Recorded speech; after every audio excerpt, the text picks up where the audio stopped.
Halo guys, ini adalah konten pertama Motion Sport Indonesia. Kira-kira apa kontennya? Ayo kita langsung aja cek. Nah, di belakang gua udah ada tim Jakarta Swift lagi latihan. Kita lihat yuk mereka gimana latihannya.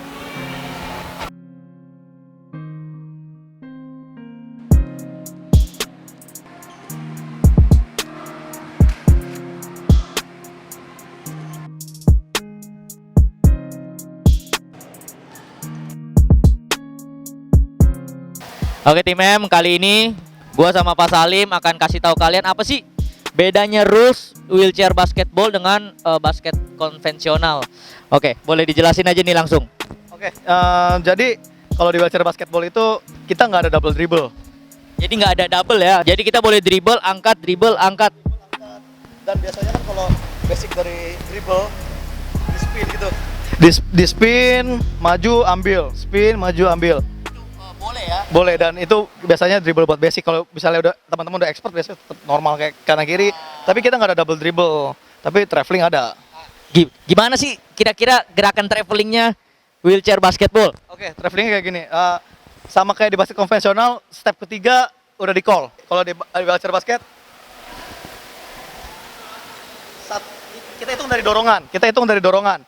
Ini dihitung satu, seperti ini dihitung satu. Oh. Jadi kita nggak boleh dorongan ketiga, 1, 2 harus dribble lagi atau passing. Oh. Dan kita juga nggak boleh 1, 2, misalnya ketiga, yang ketiga itu traveling. Harus diambil lagi bolanya, harus di dribble lagi atau di passing. Oh, berarti kita harus selipin 1 kali dribble sebelum kita melakukan step selanjutnya gitu ya. Nah, berarti nih ya kalau bisa kita simpulkan berarti ini ibaratnya kedua roda ini adalah kaki kita ya. Kaki. Oh, oke. Terus apa sih gimana kalau misalnya foul? Foul itu gimana sih? Oke. Kalau foul itu ibaratnya Pak Rizky juga pakai kursi ya. Nah, ini guys, ini jadi kalau di kursi basket ini namanya bumper. Bagian depan sini ya. Bumper. Kalau kita foul itu defensive foul dulu lah. Kita nggak boleh berhentiin teman. Ibaratnya nih ya Pak Rizky juga pakai kayak gini foul. Misalnya kita bumper to bumper. Bumper to bumper. Yang benar Oh, dari I use the wheel. Pakai wheel. Berhentinya pakai wheel. Itu nggak foul. Itu yang bolehnya kalau untuk defense. Misalnya charging atau offensive ya sama. Misalnya kita bumper to bumper juga kena charging gitu. Dan misalnya musuh mau lewat di belakang, kita gini. Musuhnya berhenti. Foul. Oke. Jadi kurang lebih itu. Masih ada lagi ya yang membedakan antara wheelchair basketball dengan basket konvensional. Nah, itu sih sama. Yang paling penting kan ada double dribble kan. Sisanya sama ya kalau kita pukul foul, kalau 3 second tetap ada, X second ada, 24 second ada. Cuman bedanya gimana sih hitungannya untuk jamnya 3 second? Biasanya kan kalau konvensional misalnya dia jam, misalnya shoot attempt tapi nggak masuk kan nggak kena 3 second. Kalau kita misalnya kita udah passing, kita angkat bolanya gini, ini dihitungnya jam. Posisi kita sudah mau shooting, Dianggap jam. Nah, kita biasa referee-nya kasih waktu kompensasi sampai 5-6 detik. Misalnya 5-6 detik, dia nge-shoot apa diturunin di passing nih. Kalau diturunin di passing, call 3 second. Misalnya dia release, enggak. Oke. Jadi itu dia ya yang ngebedain rules antara wheelchair basketball dengan basket konvensional. Sebenarnya semuanya masih sama ya, hanya mungkin fungsi kakinya aja yang diganti dengan fungsi roda ya. Oke. Nah, terus kenapa sih ini pasti banyak orang nggak ngeh nih. Kenapa rodanya miring? Rodanya miring ini yang pasti untuk ngejar balance-nya, Pak Bro. Jadi untuk ngejar balance-nya kita dengan kecepatan tinggi kadang bisa terbalik dan lain-lain. Seperti itu. Jadi dengan kemiringan ini membantu stabilitas dari kursi. Karena kalau pakai kursi harian, daily atau yang rumah sakit, kadang nge-shoot aja bisa terbalik, Pak. Lurus ya, karena dia rodanya lurus ya. Dan kalau bisa diperhatikan, kita ada roda belakang. Oh, ada roda belakang. Kalau kursi harian nggak ada roda belakang. Kalau kursi harian nggak ada roda belakang. Gitu. Jadi itu guys, yang ngebedain antara rules wheelchair basketball dengan basket konvensional. Hari ini gue bareng sama Pak Salim, adalah project manager dari Jakarta Swift Wheelchair Basketball. Mantap. Kita izin nanya-nanya nih ya. Oke, pertanyaan pertama adalah sebenarnya Jakarta Swift itu apa sih?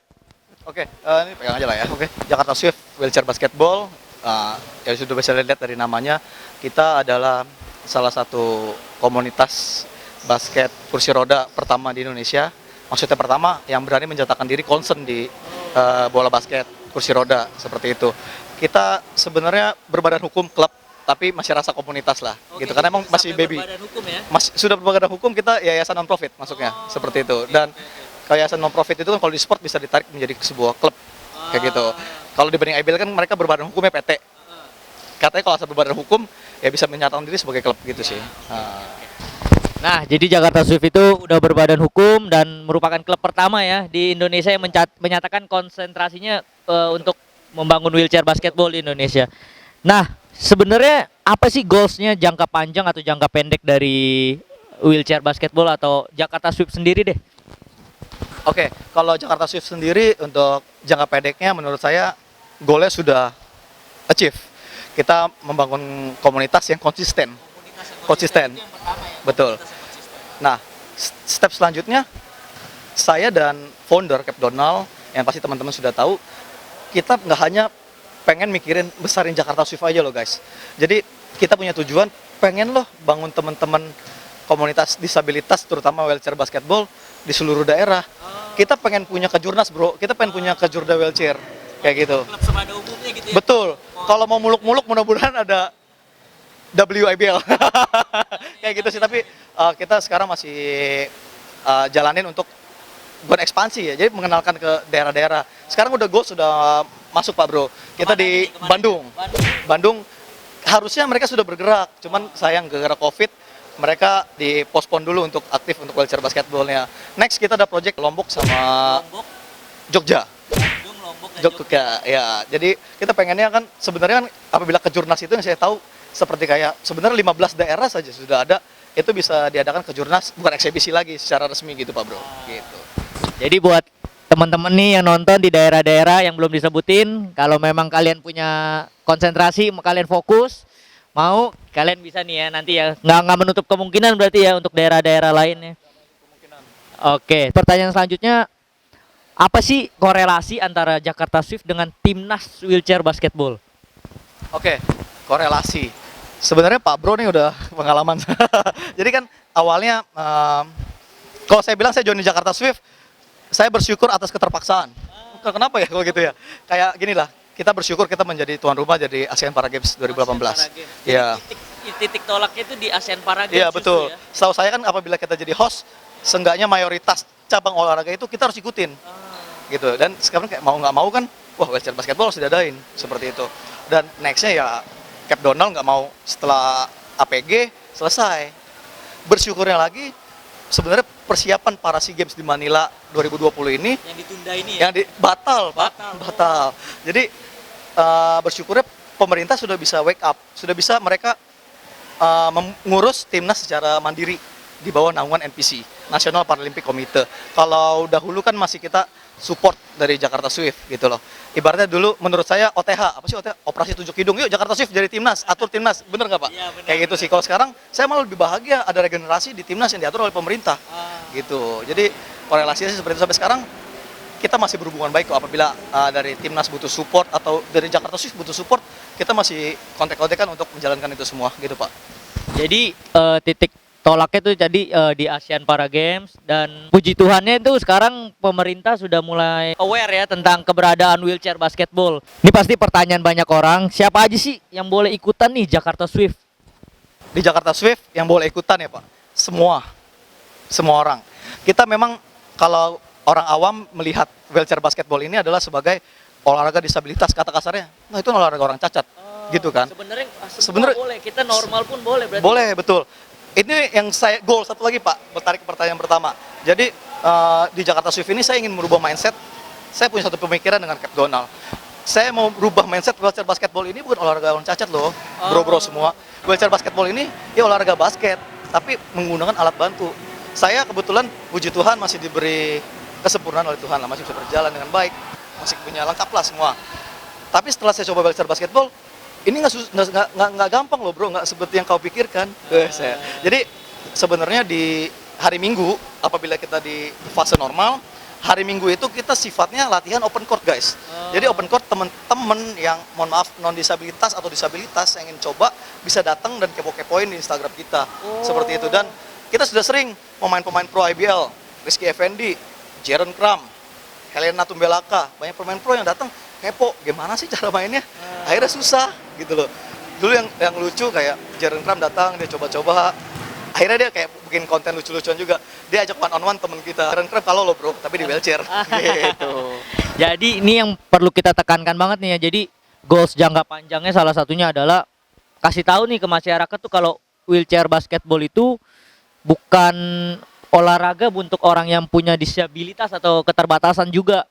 Tapi untuk semua ya, untuk semua orang yang mau gitu. Karena kalau di pertandingan luar yang di sifatnya open cup yang saya alami, pemain non disabilitas bisa main di pertandingan tapi dibatasi dengan poin-poin ya sudah pasti tertinggi seperti itu.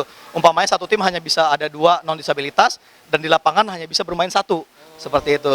Dan asik juga. Saya sih dulu dasar saya emang saya dari license perbasi, dari stand up basket konvensional. Sempet jenuh Pak Bro. Tapi begitu ketemu wheelchair basketball kayak ini dunia basket tapi beda loh guys. Seru gitu. Seru. Oke. Nah, pertanyaan selanjutnya nih ya, buat Pak Salim nih ya, boleh dong ceritain apa sih kira-kira suka dukanya nih bareng sama Jakarta Swift, singkat deh. Oke, suka duka.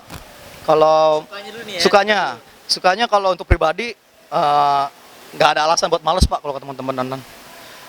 Dulu sebelum saya di profesional di Jakarta Swift, Senin tuh mager Pak.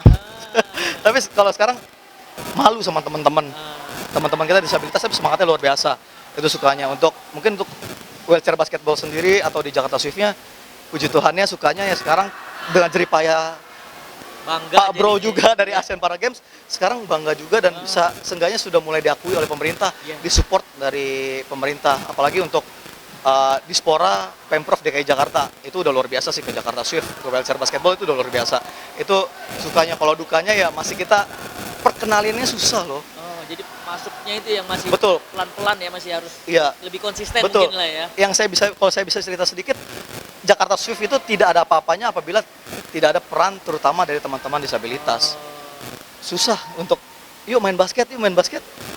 Susah Pak. Itu dukanya. Akhirnya sampai konsisten seperti ini kita bisa berjalan. Wah, akhirnya kayak jeripaya kita semua dari Pak Rizky dulu ke saya, Cap Donald, sekarang berbuah. Walaupun sekarang kalau menurut grafik member kita nggak naik stagnan Pak. Tapi saya balik, mindsetnya saya balik. Saya justru senang. Kenapa kok dikit senang? Justru dulu banyak Pak. Dulu awal bisa 35 sampai 40 member. Sekarang berkurang. Saya bilang itu seleksi alam. Betul. Kenapa seleksi alam? Saya dapat teman-teman yang konsisten. Komitmen juga Komitmen ya. Betul. mau untuk mengembangkan wheelchair basket. Kan ya saya bisa mendalami wheelchair basket. Kalau saya main poinnya nggak ada apa-apa gitu loh. Ini kan emang saya mau merubah mindset teman-teman disabilitas agar masyarakat apabila melihat teman-teman yang pakai tongkat, pakai kursi roda, sama kita mindsetnya sebenarnya. bukan, kasihan. Iya, benar, Itu benar. dulu saya gitu Pak. Tapi sekarang sama. Kita Sama. memandang mereka tuh sama ya. Iya. Pertanyaannya yang selanjutnya, berapa sih jumlah member lah atau pemain yang aktif di Jakarta Swift sampai sekarang? Oke, kalau yang terdaftar ada 40-an. Yang aktif itu saya bisa bilang maksimal 25. Yang pengen kita tahu nih selanjutnya, namanya wheelchair kan namanya kursi roda ya. Teman-teman pasti banyak yang belum tahu nih. Pak, kira-kira Pak Salim bisa bocorin nggak berapa sih harga custom menyesuaikan dengan postur tubuh masing-masing ya? Dan tingkat disabilitas. Kira-kira berapa sih range-nya? Idealnya semua kursi roda di wheelchair basketball udah pasti beda guys.